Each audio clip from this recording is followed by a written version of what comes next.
पापा मेरे पैसे कहाँ गए? कौन से पैसे बेटा? पापा अंदर जो मैंने कमरे में रखे थे। मौलवी साहब के अलावा दावत पर आज तो हमारे घर कोई भी नहीं आया था। मुझे लगता है वही लेके गया है। मुझे भी मौलवी साहब पे शक है। क्या? जिसको हमने इतनी इज्जत एहतराम के साथ अपने घर बुलाया, जिसको हमने खाना खिलाया, और तो और हमने उसको अपना इमाम भी बनाया हुआ है, उसने हमारे घर चोरी की? मुझे यकीन नहीं हो रहा। अरे पापा जरा उधर तो देखो, शक्ल से तो कैसे नेक और हाजी लग रहा है। मेरे चुपके से पैसे उठा रहे चोर कहीं का। अस्सलाम वालेकुम।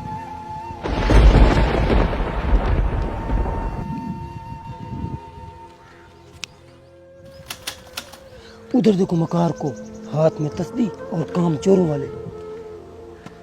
मियाँ अस्सलाम वालेकुम। इनको क्या हो गया अचानक?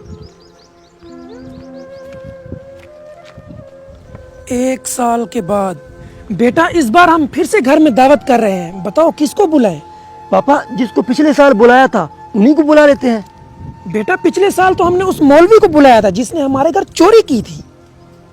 पापा दोबारा उसी मौलवी को बुला लेते हैं और घर में उसे शर्मिंदा भी करेंगे। हाँ आपकी बात बिल्कुल ठीक है। मैं अभी उस मौलवी को दावत देता हूँ, आप घर में इंतजाम करें। अरे मौलवी साहब, आज हमारे घर दावत है, आप जरूर तशरीफ लाइएगा। ठीक है बेटा। अस्सलाम वालेकुम।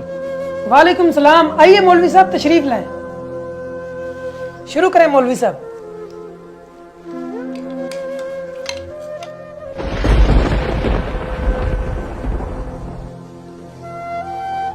भाई उमर साहब, मैं देख रहा हूँ पिछले 1 साल से आप लोगों का रवैया मेरे साथ कुछ ठीक नहीं था।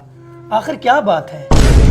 अरे मौलवी साहब, आपको तो याद होगा कि पिछले साल हमने आपकी दावत की थी और यहाँ हमने कुछ पैसे भी रखे थे और वो पैसे चोरी हो गए थे। हमारे बच्चों को इस बात पे शक है कि वो पैसे आपने चोरी किए थे। क्या वो पैसे आपने उठाए थे? जी बेटा, वो पैसे तो मैंने ही उठाए थे। बेटा दरअसल जब पिछले साल मैं खाना खा रहा था तो उस वक्त तेज आंधी चल पड़ी, जिसकी वजह से पैसे इधर उधर बिखर गए और वो पैसे मैंने उठा लिए थे। अरे मौलवी साहब, कोई बात नहीं, इंसान से गलती हो जाती है। बेटा मैं इसलिए नहीं रो रहा कि आप लोगों ने मुझ पर चोरी का इल्जाम लगाया, बल्कि मैं तो इसलिए रो रहा हूँ कि 365 दिन गुजर गए और इस घर में से किसी एक ने कुरान मजीद खोल कर नहीं देखा। अगर कुरान मजीद खोल कर देखते तो वो रकम आपको कुरान मजीद के अंदर से ही मिल जाती। हाय अफसोस।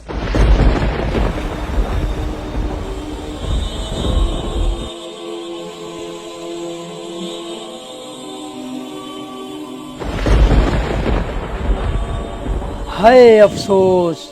हम मुसलमानों के लिए इससे बड़ा शर्मिंदगी का बायस और क्या हो सकता है, जहां पर दुनिया की झूठी खबरें हर रोज पढ़ी जाती हैं और कुरान मजीद को सालों तक खोल कर भी नहीं देखा जाता।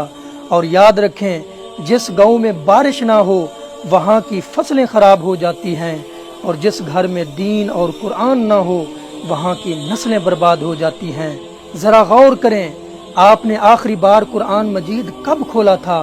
लिहाजा इस वीडियो को इतना शेयर करें ताकि दुनिया के हर मुसलमान तक ये वीडियो पहुंच जाए।